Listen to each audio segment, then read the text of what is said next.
Alors, on est dans une salle de cinéma parce que, en fait, une des sources d'inspiration forte de Sifu, ça a été le cinéma en général, mais plus particulièrement le cinéma de bagarre et le cinéma hongkongais. Tout l'enjeu devient qu'est-ce qu'on va piocher dans les influences cinéma, mais tout en gardant quand même la spécificité du médium jeu vidéo.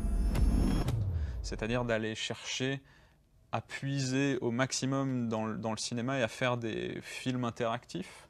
Donc là, on utilise complètement les codes de la mise en scène, on utilise même les codes de l'écriture, parce que les jeux sont très scénarisés, le langage de la caméra, la lumière, etc. L'endroit sur lequel on se situe avec Sifu, c'est l'immersion en fait. C'est vraiment cette sensation de « ok, j'ai l'impression de voir un film immersif et viscéral, mais là c'est moi qui joue ». Vu qu'on ne peut pas contrôler où le personnage va cadrer, on essaye de faire en sorte que l'environnement en entier donne envie aux joueurs de regarder là où on a envie qu'ils regardent. On peut parler de spoil, c'est vrai, dans un jeu, sans doute pas dans tous les jeux, mais dans pas mal de jeux quand même, et clairement dans un jeu comme Sifu, parce que c'est vrai que Sifu a une forte dimension narrative malgré tout.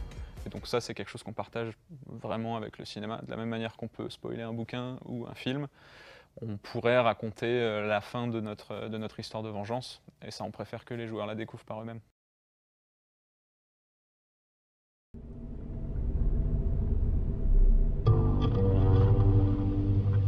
In the end, you're still that same child I knew.